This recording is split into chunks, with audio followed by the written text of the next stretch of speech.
किसान आंदोलन हुआ था, उस समय लोगों के अंदर बीजेपी के खिलाफ बहुत रोष देखा जा रहा था। तो उस समय इसका शिकार डिप्टी सीएम दुष्यंत चौटाला जी को भी होना पड़ा था। लोग कह रहे थे कि या तो उनको इस्तीफ़ा दे देना चाहिए, या उस समय दुष्यंत चौटाला जी के पास ऑप्शन था कि वो कांग्रेस के साथ मिलकर भी सरकार बना सकते थे और बीजेपी के साथ भी। तो आपको हुड्डा साहब नहीं चाहते थे कि दुष्यंत जी का सरकार में हिस्सा हो और यह हरियाणा के लिए काम करे।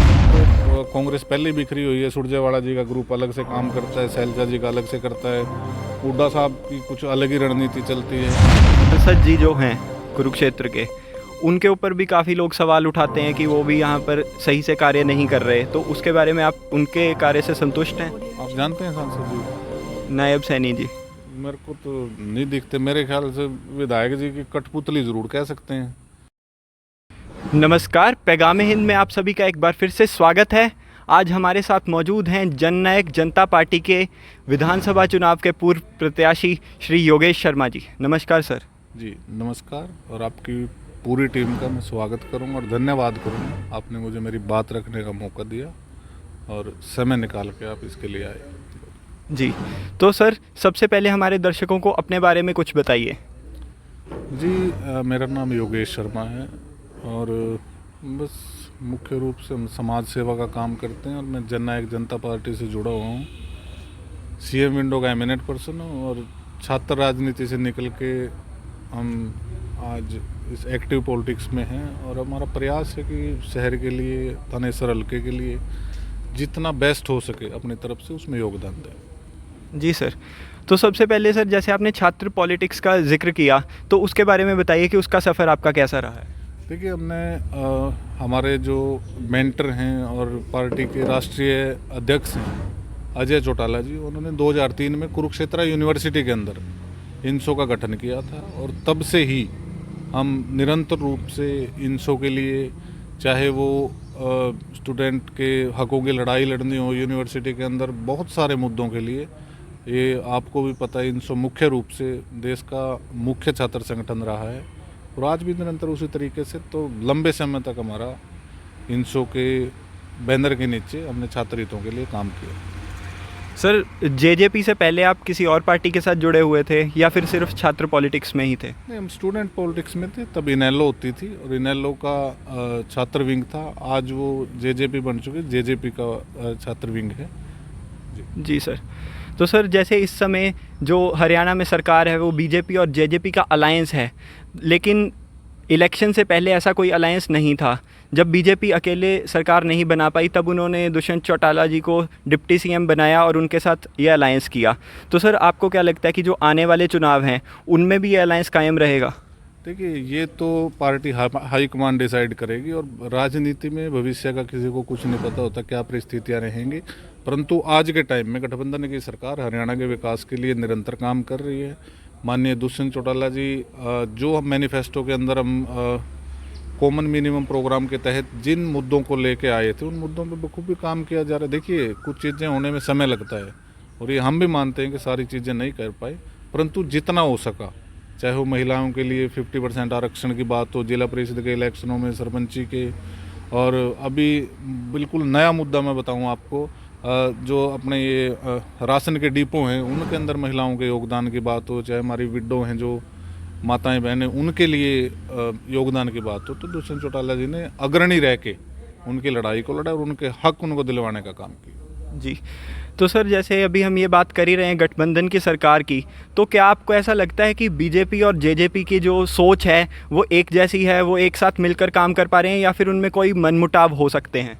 देखिए, अगर सोच एक तरीके की नहीं होती तो शायद लगभग 4-4.5 साल का समय बीत गया और सरकार बिल्कुल, लोग तो जिस टाइम सरकार बनी उसी टाइम कहने लग गए थे ये तो 2 महीने नहीं चलेगा, और आपके आगे ये सरकार बिल्कुल अच्छे तरीके से और बड़े तालमेल के साथ चली हुई है और निरंतर लोगों के बीच में जाते हैं, चाहे वो मुख्यमंत्री जी के कार्यक्रम हो, उप मुख्यमंत्री जी के कार्यक्रम हो, हमारी पार्टी के चाहे महिला विंग के प्रोग्राम हो, यूथ के हों, इन सब निरंतर लोगों के बीच में जाते हैं, लोगों का काम करते हैं। और एक विशेष बात, अगर तालमेल की मैं बात करूं, आप कभी जाके दुष्यंत चौटाला डिप्टी सीएम जी की कोठी पे देखें, आपको इतनी भीड़ मिलेगी। देखिए, काम होते हैं लोगों के तभी शायद लोग जाते होंगे। तो हमेशा ही हमारी पार्टी जननायक चौधरी देवीलाल जी की विचारधारा पे काम करने वाली पार्टी है और लोगों को ग्राउंड पे जाके उनकी समस्या को जानना, उनके लिए काम करना, निरंतर उसी तरीके से काम करना। सर एक अब मैं ये अहम मुद्दा उठाना चाहूँगा कि जैसे किसान आंदोलन हुआ था उस समय लोगों के अंदर बीजेपी के खिलाफ बहुत रोष देखा जा रहा था, तो उस समय इसका शिकार डिप्टी सीएम दुष्यंत चौटाला जी को भी होना पड़ा था। लोग कह रहे थे कि या तो उनको इस्तीफ़ा दे देना चाहिए या फिर हमारे लिए कुछ करना चाहिए। उसके बारे में थोड़ी बातचीत कीजिए। आप बड़ा अच्छा आपने क्वेश्चन किया और आप यंग पत्रकार हैं, मुझे खुशी है कि इतना गंभीर विषय तक आपकी पकड़ है। मैं एक चीज़ आपसे पूछना चाहूँगा, किसी काम को हम जब चरितार्थ करना हो, उसको प्रैक्टिकल रूप देना हो, अब हमारे किसान भाइयों की मांग थी, उसको हम सरकार में रह के जो पक्ष ले सकते थे शायद वो विपक्ष में रह के नहीं हो सकता था। दुष्यंत जी ने हर वो लड़ाई किसान की लड़ी पक्ष में रह के, चाहे वो विधानसभा के अंदर हो, बीजेपी के मुख्य जो बड़े नेता हैं प्रधानमंत्री जी, अमित शाह जी, उनसे मिलके एक सरकार के ऊपर उस चीज़ का प्रेशर बनाया और तभी जाके शायद ये चीज़ें, मैं ये नहीं कहता अकेले उन्हीं के प्रयास से, मिलजुल के किसान भाइयों ने भी 1 साल तक लंबी लड़ाई लड़ी, परंतु रही नफ़े नुकसान की राजनीति में ये सब चलता है। आज आप देखें वही हरियाणा है, वही दुष्यंत जी हैं, वही लोग हैं, वही किसान हैं। चाहे अब बाढ़ के बाद उनकी फसल की जो नुकसान हुआ है उनको 15,000 रुपये पर एकड़ दिलवाने का काम, वो सारी चीज़ें लगातार किसानों के लिए दुष्यंत जी कर रहे हैं। तो सर जैसे हम पिछली इलेक्शन की ही बात करते हैं तो उस समय दुष्यंत चौटाला जी के पास ऑप्शन था कि वो कांग्रेस के साथ मिलकर भी सरकार बना सकते थे और बीजेपी के साथ भी। तो आपको क्या लगता है कि बीजेपी के साथ हाथ मिलाने के पीछे क्या अहम कारण रहा होगा? देखिए, हमने बिल्कुल खुले तौर पे एक बात कही थी और ये कोई, आप उस टाइम के सारे मीडिया के चैनलों की रिपोर्ट देख लें, उनकी वीडियो रिकॉर्डिंग भी मौजूद हैं। दुष्यंत जी की तरफ से, हमारी पार्टी की तरफ से एक ही बात कही गई थी कि आप जितने एमएलए आपको बनाने के लिए चाहिए वो एमएलए दिखाएं और हम आपके साथ भी सरकार बनाने को तैयार हैं। परंतु उनकी तरफ से कोई ऐसा छोट जवाब नहीं। और मुख्य बात क्या थी, हुड्डा साहब नहीं चाहते थे कि दुष्यंत जी का सरकार में हिस्सा हो और यह हरियाणा के लिए काम करें। उनको ये टीस थी और उन्होंने इसी टीस के रहते वो शायद नाखुश थे इस चीज़ से। मतलब कांग्रेस के साथ एक तरह से विचार नहीं मिलते थे, ये भी कहा जा सकता है। देखिए, स्टार्टिंग से चाहे इनेलो थी, हमेशा ही इनेलो भी एनडीए का हिस्सा रही और अब भी निरंतर बीजेपी के साथ थे। उससे पहले भी बीजेपी के साथ गठबंधन में सरकार रही है। और विचारों की बात तो जब कांग्रेस से तो कभी ना इनेलो का रहा ना जेजेपी का रहा, कभी कोई वो नहीं रहा। विचार भी बीजेपी के साथ ही मिलते थे और एनडीए का इसीलिए हिस्सा बने। जी सर, तो इस समय सर जो बीजेपी की और जेजेपी की सरकार गठबंधन में हरियाणा में पिछले 4 वर्ष से काम कर रही है, तो उसके बारे में बताइए कि उन्होंने अब तक इस अपने सत्र में या फिर इस पूरे 4 साल के समय में उन्होंने गरीबों के लिए क्या कार्य किए हैं, एजुकेशन को अच्छा करने के लिए क्या कार्य किए हैं? देखिए, जितना मुझे पता है मैं बताऊं आपको।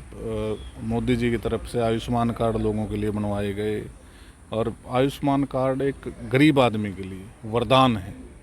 किसी के पास इलाज के 100 रुपये नहीं होते थे, आज उसको 4 लाख रुपए साल के इलाज के मिलते हैं। तो आप सोचिए कितनी बड़ी सहायता उस आदमी के लिए ये है। चाहे हम बात करें वृद्धावस्था पेंशन की, एक जो सम्मान हमारे बुजुर्गों को दिया जाता है, और भी अन्य अनेक प्रकार के जो काम हैं सरकार निरंतर कर रही है। और जितने भी काम किए गए हैं मेरे ख्याल से, देखो, हो सकता है, मैं ये नहीं कहता कि 100 के 100% काम सरकार की तरफ से कर दिए गए और सबको खुश शायद नहीं किया जा सकता, परंतु जितना हमारा योगदान था, जननायक जनता पार्टी की जितने भी सरकार में हिस्सेदारी थी, हमारा, हमारे नेताओं का और हमारी पूरी टीम का पूरा प्रयास रहा है। लोगों की लड़ाई भी लड़ी है, पक्ष में रह के भी, चाहे वो छात्र हितों की बात थी, महिलाओं की बात थी, तो हर तरीके से लड़ाई लड़ने का पार्टी ने काम किया। जी सर, तो सर अभी जैसे चल रहा है कि सेंट्रल गवर्नमेंट के ख़िलाफ़ जो ऑपोजिशन पार्टीज़ हैं उन्होंने एक गठबंधन किया जिसको इंडिया कह रहे हैं। तो सर वो हरियाणा के लेवल पे जो अगले साल विधानसभा चुनाव होने वाले हैं उनमें भी वो लोग ज़रूर ऐसा कुछ गठबंधन करेंगे। तो आपको क्या लगता है कि वो जो गठबंधन है वो आपके और मतलब जेजेपी और बीजेपी के गठबंधन अगर रहता है तो उसके ख़िलाफ़ वो क्या मजबूत पक्ष रख पाएंगे या फिर नहीं रख पाएंगे? देखिए, अगर इतना मजबूत उनका पक्ष होता तो शायद उनको आज ये, वो कहते हैं ना, भानुवती ने कुनबा जोड़ा, कहीं कहीं से उठा के ईंट रोड़ा पत्थर बिठा के ये चीज़ ना करनी पड़ती। अगर वो इतने मजबूत होते, मोदी जी के नेतृत्व में सेंटर की सरकार बहुत अच्छा काम कर रही है और किसी तरीके का मुझे नहीं लगता कि उनके अपोजिट में या कोई कंपटीटर आज के टाइम में तो है।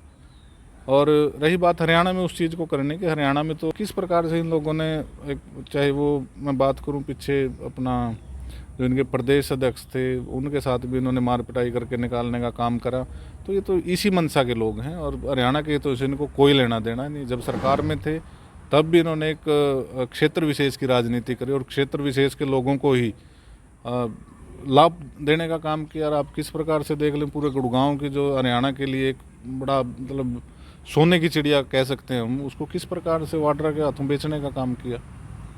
जी सर। तो सर आपको ऐसा लगता है कि एक इलाके में ही काम किए गए और जो बाकी सब है वो पिछड़ा रह गया? देखिए मुझे नहीं लगता ये, आप अपने उत्तरी हरियाणा के साथ कांग्रेस के राज में क्या हाल हुआ, क्या मतलब पक्षपात किया गया, ये मेरे बताने की ज़रूरत नहीं, आप लोगों से ही पूछ सकते हैं और आप भी यहीं हैं, आपने भी देखा होगा। परंतु ये सरकार पूरे हरियाणा के साथ निरंतर जो समान व्यवहार से काम करवाना है उस तरीके से काम कर रही है। जी सर।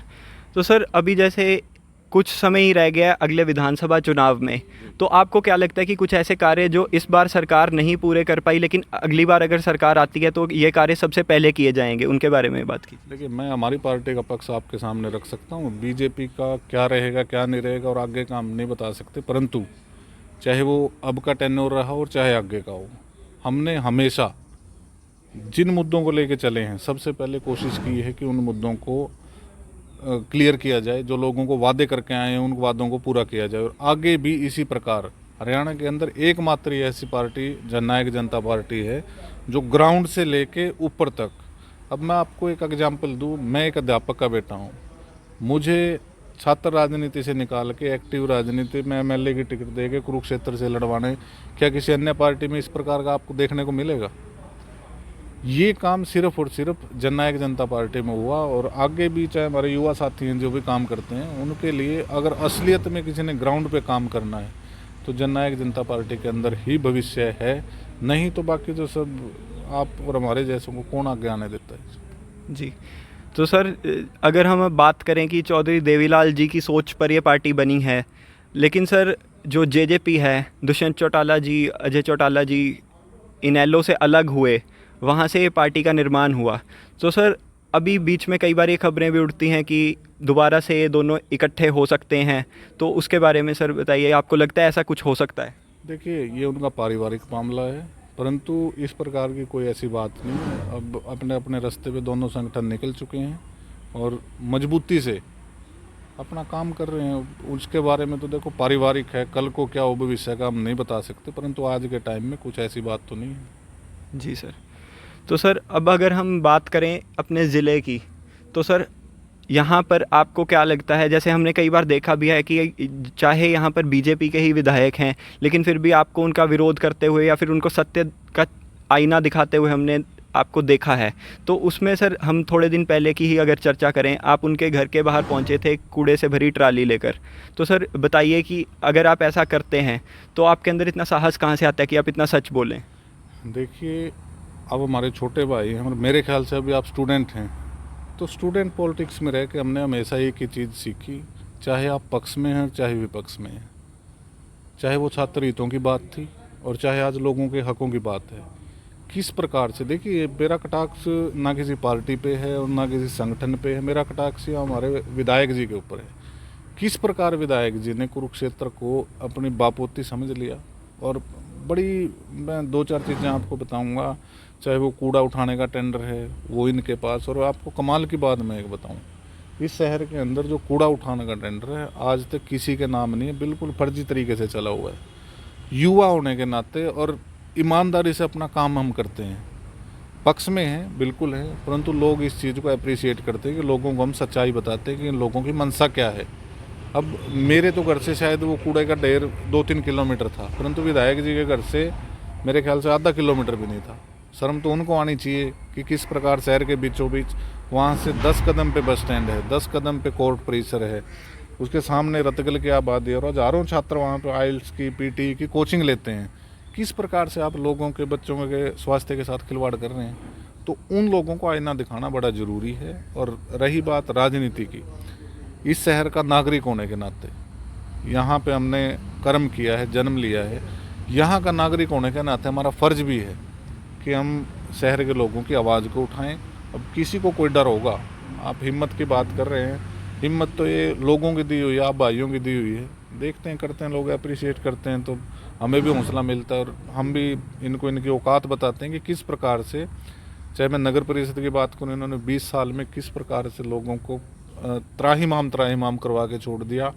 आप आज भी देखेंगे एनडीसी के लिए हमारे बड़े बुजुर्ग, माताएं, बहनें वहाँ पौड़ियों में धक्के खाते हुए मिलेंगे, परंतु इन लोगों ने पेशा बना लिया। इनको सिर्फ अपनी कॉलोनियाँ काटने से मतलब है, शहर के लोगों से, उनकी समस्याओं से किसी प्रकार का कोई इनको लेना देना नहीं। जी सर, तो क्या सर इस मुद्दे पर आपने भी सरकार में ऊंचे लेवल तक बातचीत की है कि यहाँ पर गार्बेज डंपिंग की अहम एक प्रॉब्लम आ रही है कुरुक्षेत्र में?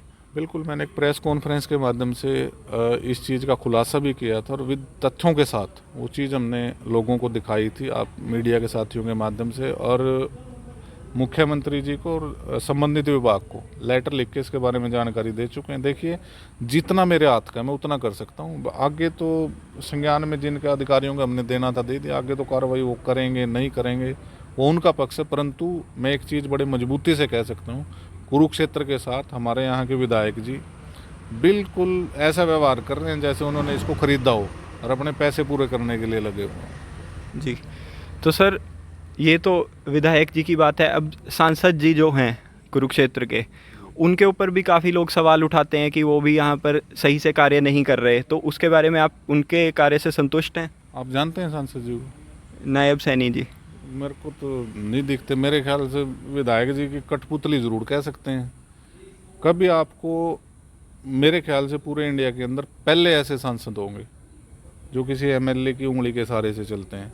हमने तो लोगों के बीच में जाते हैं, हमने लोगों से सुना है, चाहे किसी धार्मिक या सामाजिक प्रोग्राम में जाते हैं उनसे सुना है कि सांसद जी तो कुछ भी निर्णय लेने से पहले बोलेंगे विधायक जी से पूछो।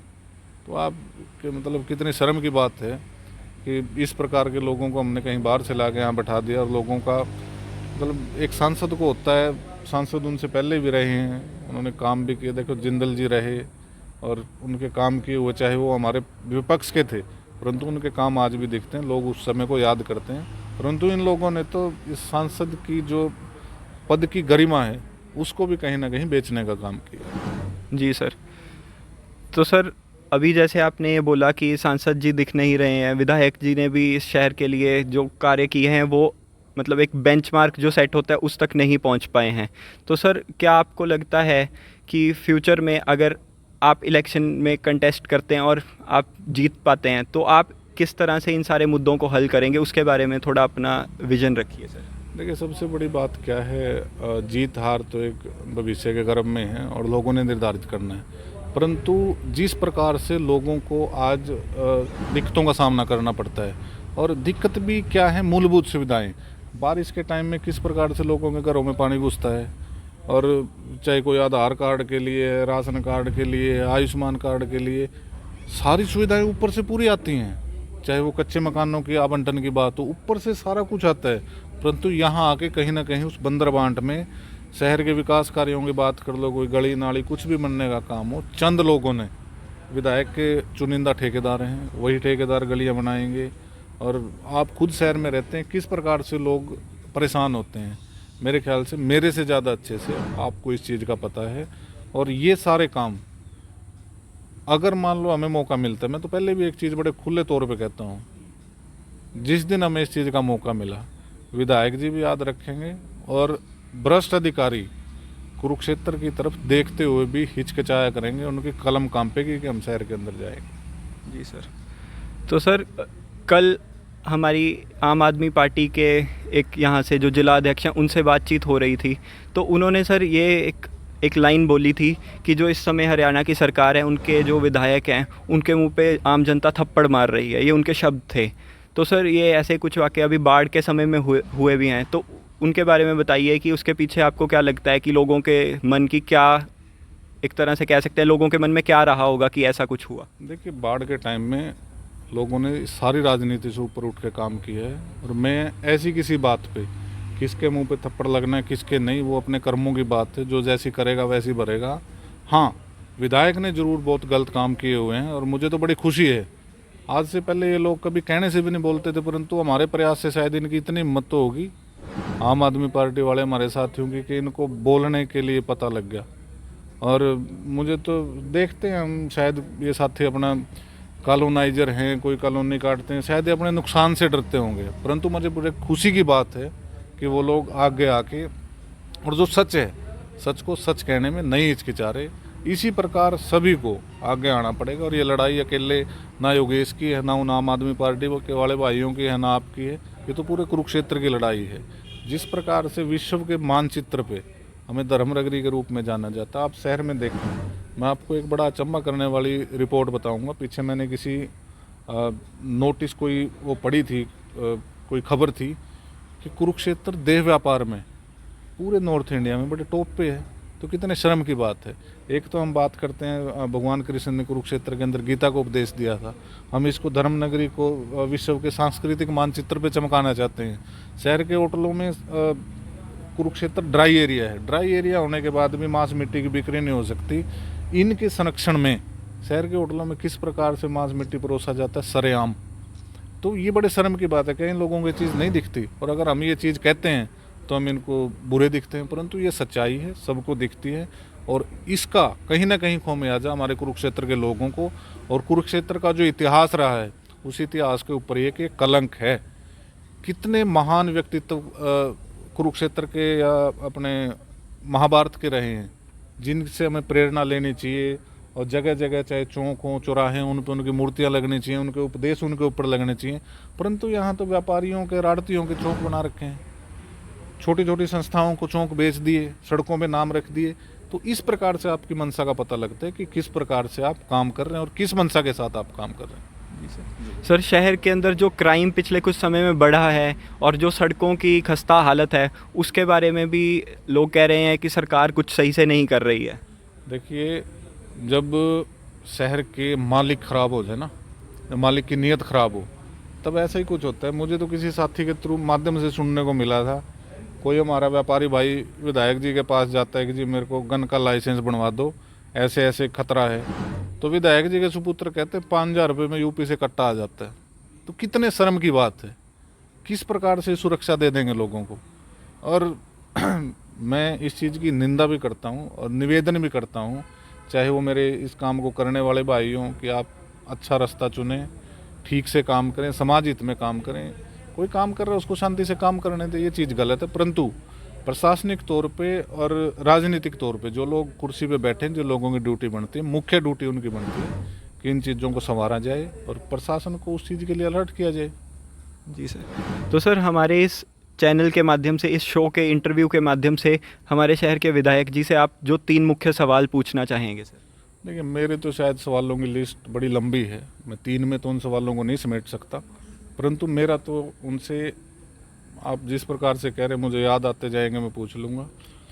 नगर परिषद के ऊपर जो आपने शिकंजा कसा हुआ है, जिस प्रकार से लोगों का खून पी रखा है आपने, चाहे वो बिल्डिंग इंस्पेक्टर के रूप में लोगों के ऊपर राक्षस को छोड़ा हुआ है।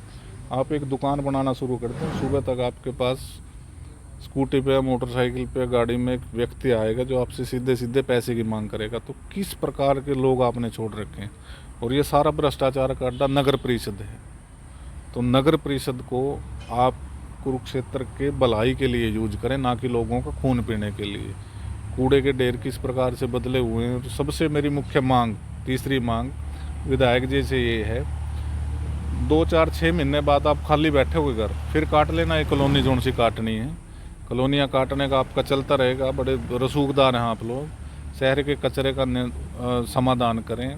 और जिस प्रकार से आप चारों तरफ कॉलोनी काट रहे हैं, 2-4 किले इस कचरे के ढेर के लिए भी दें तो ज़्यादा बढ़िया रहेगा। लोग सुख की, चैन की सांस लेंगे, नहीं तो बदबू में सांस लेने को मजबूर है। जी, तो सर, अब इस कार्यक्रम को अंत करते हुए आप आखिर में क्या कहना चाहेंगे दर्शकों से?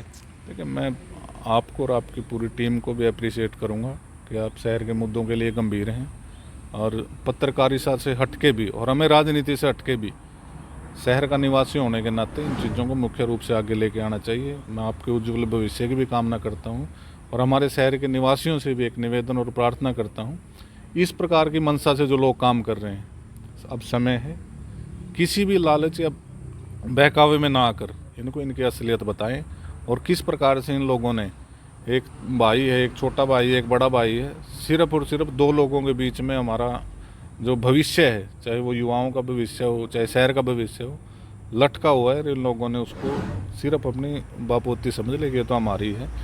इस मकड़ जाल को अगर तोड़ना है तो लोगों के सहयोग के बिना वो संभव नहीं है। सारे एकजुट होकर इनके गलत कामों का विरोध करें और लोग, पब्लिक के पास तो एक बड़ी मजबूत ताकत है, वोट की ताकत। आने वाले समय में उसका यूज़ करें, तो इनको इनकी औकात बताएं। सर हमारे साथ बातचीत करने के लिए आपका धन्यवाद। जी, बहुत बहुत धन्यवाद। हमारे साथ बातचीत करने के लिए सर आपका धन्यवाद। तो ये हमारे साथ जुड़े हुए थे जजपा के पूर्व प्रत्याशी श्री योगेश शर्मा। धन्यवाद।